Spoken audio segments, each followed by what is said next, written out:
မင်္ဂလာပါရှင်။ကျမကတော့ STEMSPIA ရဲ့ Faculty of Science က Novia ပဲဖြစ်ပါတယ်။ဒီနေ့မှာတော့ Alexa တကယ်ရှိလားဆိုတဲ့ခေါင်းစဉ်နဲ့ပတ်သက်ပြီးတော့ဆွေးနွေးလေ့လာသွားမှာဖြစ်ပါတယ်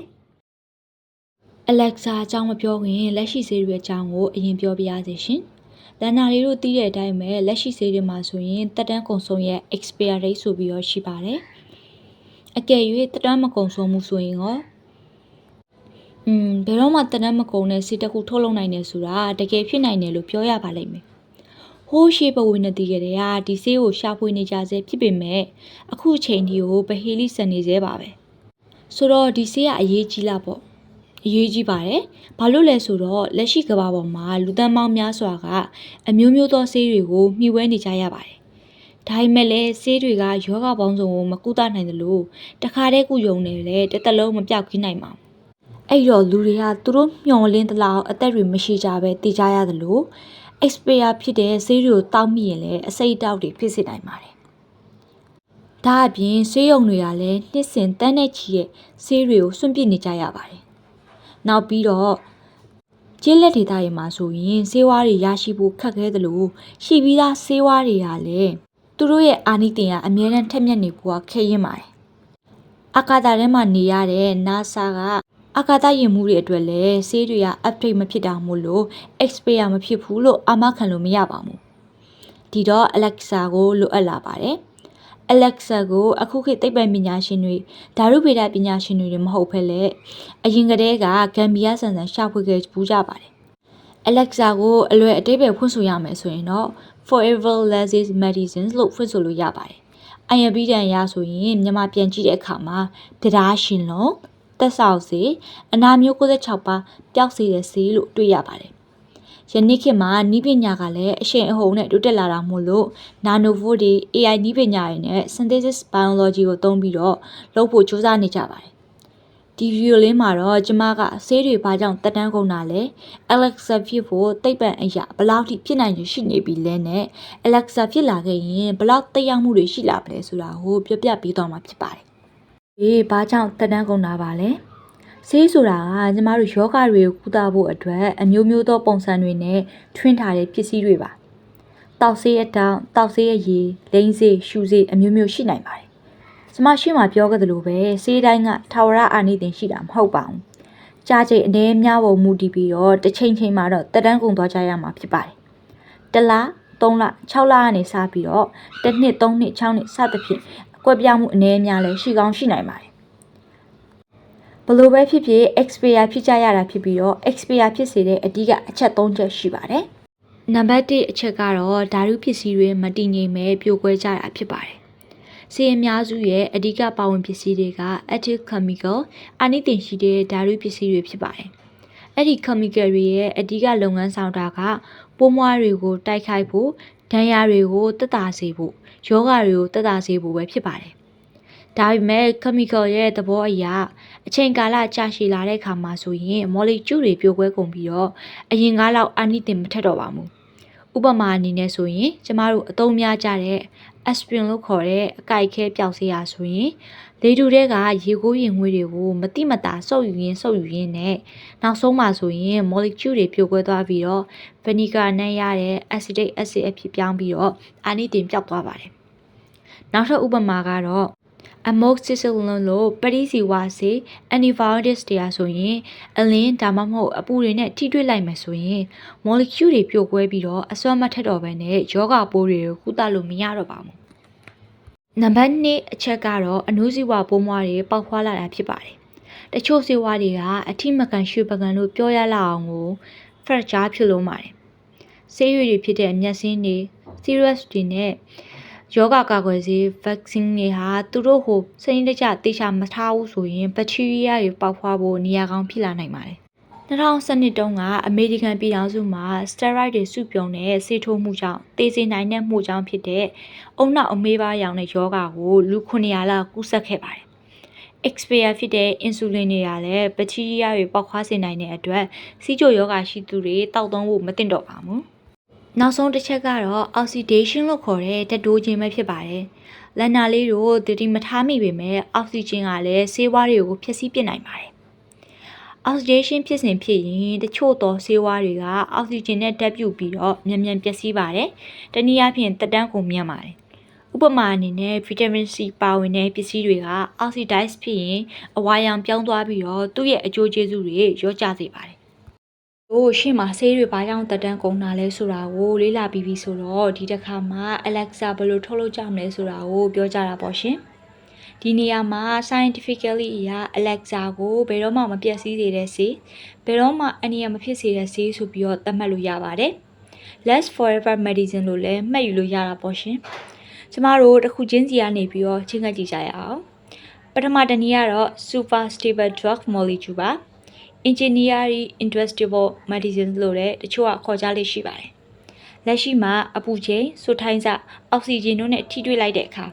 ဆေးတွေရဲ့ molecule တွေကပြိုကွဲပြီးတော့ဆေးတွေကအချိန်ကြာလာတဲ့အမျှအာနိသင်လျော့လာပါတယ်။ဒါကိုသိပ္ပံပညာရှင်တွေက degradation ရန်ခံနိုင်တဲ့ synthesis drug compound တွေတီထွင်မဲ့ဆိုရင်ရော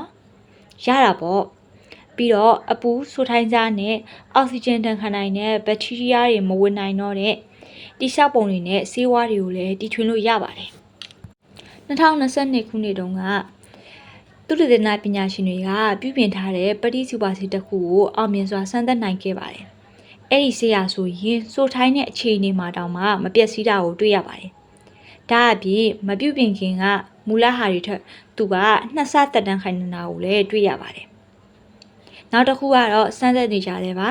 cell repairing molecule တွေပဲဖြစ်ပါတယ်။သူ့ရဲ့သဘောကတော့မတော်လို့ဆေးထဲမှာပါတဲ့ molecule တစ်မျိုးဟာအကြောင်းကြောင့်ပျက်စီးသွားမယ်ဆိုရင်တောင်မှပဲတခြား molecule တွေကအချင်းချင်းပြန်ပြီးတော့ပြုပြင်ပေးတာဖြစ်ပါတယ်။အခုကျွန်မပြောသွားတဲ့ super stable drug molecule ချင်းကပ်မှုကမဝေးတော့တဲ့အနာဂတ်မှာ Alexa ကိုဥတည်သွားနိုင်ပါတယ်။နီးတနည်းအနေနဲ့ချင်းကပ်ကြည့်ကြရအောင်ရှင်။ Smart preservation technology လို့ခေါ်ပါတယ်။ဒါကတော့စနစ်တကျတေချာထိန်းသိမ်းထားတဲ့နည်းပညာလို့အနက်အဓိပ္ပာယ်ဖွင့်ဆိုလို့ရပါတယ်။လက်ရှိအခြေအနေမှာဆေးတွေတော်တော်များများကအေးလွန်းလိုပဲဖြစ်ဖြစ်လေဝင်လိုပဲဖြစ်ဖြစ်ပျက်စီးကြရပါတယ်။တနည်းအားဖြင့်အထားသူမတတာပေါ့နော်။ဆိုတော့တချို့ယောဂကာကွယ်ဆေးတွေကြတော့လေသတ်မှတ်ထားတဲ့အပူချိန်အတိုင်းမထားရင်ပျက်စီးတတ်ပါတယ်။ဒီတော့ကျမတို့အနေနဲ့အဆင့်မြင့်တဲ့နည်းပညာတွေတီထွင်ပြီးတော့စနစ်တကျထိန်းသိမ်းဖို့လိုအပ်လာပါတယ်။နီလန်သုံးခုကိုအဓိကထားထုတ်လုပ်ဖို့လိုအပ်ပါလိမ့်မယ်။နံပါတ်1ချက်ကတော့ freeze drying ပါ။ lyophilization လို့လည်းလူသိများလေးရှိပါတယ်။အဓိကကတော့ဆေးတွေမှာပါတဲ့အဆိုဓာတ်ကိုဖယ်ရှားပြီးတော့ဘက်တီးရီးယားတွေကိုဖယ်ရှားတာပါ။နောက်တစ်ခုကတော့ nano coating ပါ။သူကတော့ nano technology ကိုသုံးပြီးတော့ပြင်ပသက်ရောက်မှုတွေကနေမပျက်စီးအောင်ဆေးတွေကိုအလှော်လေးတွေကာလိုက်တာပါ။နောက်ဆုံးတစ်ခုကတော့ micro encapsulation လို့ခေါ်ကြပါတယ်။သူကတော့ active ingredient တွေကြားမှာ protective layer နဲ့အနုစိတ်ကာရံပေးတဲ့နည်းတစ်နည်းပါပဲ။ heat fluid လို့ခေါ်တဲ့အပူက insulin တစ်ခုကိုတီထွင်ဆန်းသက်တဲ့အခါမှာရေခဲတစ်တာမလိုဘဲနဲ့လာပေါင်းများစွာကြာတဲ့အထိအပူချိန် 98.7 degree Fahrenheit တနည်းအားဖြင့်ပြောရမယ်ဆိုရင်37 degree Celsius မှာမပျက်စီးပဲနေနိုင်တာကိုတွေ့ရပါတယ်။နောက်ပြီးတော့အမေရိကန်စစ်တပ်ကတီထွင်ခဲ့တဲ့နာနိုအလွှာကအကိုက်အခဲပြောက်ဆေးရလဲတာမန်ဆေးပြားတွေထက်ပိုပြီးတော့10ဆသက်တမ်းပိုရှည်တာကိုတွေ့ရပါတယ်။နောက်ထပ်တတိယတစ်နည်းကတော့ genetic engineering နဲ့ artificial biology ပါ။လက်ရှိပရိဆေးနဲ့ကာကွယ်ဆေးတော်တော်များများကဇီဝရင်းမြစ်တွေဖြစ်တဲ့အပင်နဲ့သတ္တဝါတွေစီကနေပြီးတော့ယူထားရတာပါ။သူတို့ကအချိန်ကြာလာတဲ့အမျှပုတ်ရင်ပုတ်မယ်မပုတ်ရင်ဆွေးတတ်ပါတယ်။ရှေ့ကကျွန်မပြောခဲ့တဲ့ preservation နည်းလမ်းတွေဘလောက်သုံး biological resolve တွေဖြစ်တဲ့အတွက်ကြောင့်မို့လို့သူတို့မှာ limit shelf life ရှိပါတယ်။ဆိုတဲ့အခါကျတော့လိုအပ်ချက်တွေအရဆေးတွေထုတ်လုပ်ဖို့ဆိုရင် synthesis bacteria တွေသုံးမယ်ဆိုရင်ရောနောက်တစ်ခုကတော့ DNA code လုပ်ထားတဲ့ဆေးတွေကို10စုနှစ်များစွာခံဖို့သူတို့လိုအပ်တဲ့အချိန်မှသုံးလို့ရအောင်လုပ်တာမျိုးပါ။ဒါကတော့စိတ်ဝင်စားစရာပါပဲ။လွန်ခဲ့တဲ့2နှစ်လောက်ကသုတေသနအဖွဲ့တစ်ဖွဲ့ကမျိုးရိုးဗီဇပြင်ထားတဲ့ yeast ကိုအသုံးပြုပြီးတော့ insulin ထုတ်လုပ်ခဲ့ပါတယ်။အနေထားတော့နောက်အနာဂတ်မှာဘယ်တော့မှကုန်မသွားပဲသူ့ဘာသူ replicate ဖြစ်နေမဲ့ဆေးတွေကိုမြင်ရဖို့ရှိနေပါတယ်။ဆိုတော့ရှေ့ရပြောသွားတဲ့နည်းတွေနဲ့ချင်းကပ်ပြီးလို့တဖြည်းဖြည်းချင်း တဆင်ချင်းနဲ့ Alexa ကိုတီထွင်ပြီးတော့အောင်မြင်သွားပြီပဲဆိုပါစို့ဒါဆိုရင်ကဘာကြီးမှာကျမရေးပိုင်းနဲ့လူမျိုးကိစ္စတွေမှာတိတ်ရောက်မှုရှိလာမှာတော့အမှန်ပါပဲဒါပေမဲ့တခြားသောစမ်းသစ်တီထွင်မှုတွေလိုပဲ Alexa မှာလည်းကောင်းကျိုးဆိုးကျိုးရှိနိုင်ပါတယ်ကောင်းကျိုးအနေနဲ့ဆိုရင်တော့လူတိုင်းအလွယ်တကူဆေးဝါးတွေရရှိမယ်အကာတာထဲကိုသွားတဲ့အခါ Alexa ကိုစောင့်သွားနိုင်မယ်ယောဂတွေကိုအလင်းမြန်တုတ်ပြန်နိုင်မယ်ကျမကြီးကုန်ကြစီတက်တာပြီးတော့ဆေးတွေဆွန့်ပစ်တာတွေနည်းလာမယ်ဒါပေမဲ့ဆိုးကျိုးအနေနဲ့ဆိုရင်တော့ ethical အပိုင်းမှာမေးခွန်းထုတ်စရာဖြစ်လာနိုင်ပါတယ်ဘယ်လိုလဲဆိုရင်ဆေးကုမ္ပဏီတွေဒုက္ခရောက်မယ်ဆေးလောကမှာမှောင်ခိုဈေးကွက်တွေပေါ်လာနိုင်တယ်biological risk တွေရှိလာနိုင်ပြီးတော့မမြင်နိုင်တဲ့ဘေးထွက်ဆိုးကျိုးတွေလည်းခံစားရနိုင်ပါတယ်ဆိုတော့ကျမဒီနေ့ပြောသွားတာတွေကိုအနှစ်ချုပ်လိုက်မယ်ဆိုရင် Alexa အတွက်အစပြိုးနေပြီဖြစ်ပေမဲ့လည်းအောင်မြင်နေပြီလို့ပြောဖို့ရတော့လိုအပ်နေပါသေးတယ်AI နည်းပညာတွေနာနိုနည်းပညာတွေနဲ့အခြားသောသိပ္ပံပညာတွေပေါင်းစပ်ပြီးတော့အကောင့်ထဲပေါ်မယ်ဆိုရင်တော့တနေ့နေ့မှာမလွဲမသွေဖြစ်လာမှာပဲဖြစ်ပါတယ်လန်နာလေးတွေရောဘယ်လိုထင်လဲAlexa ကလန်နာလေးတို့လက်ထက်နောက်10စုနှစ်လောက်ကြာရင်ပေါ်ပေါက်လာပြီလို့ထင်သလားဒါမှမဟုတ်ထောင်စုနှစ်တစ်ခုထိကိုကြာနိုင်သလားဒါမှမဟုတ်ဘဲနဲ့ဘယ်တော့မှမပေါ်တဲ့ဆေးပဲဖြစ်သွားမလားဆိုတာကို comment မှာရေးသားခဲ့လို့ရပါတယ်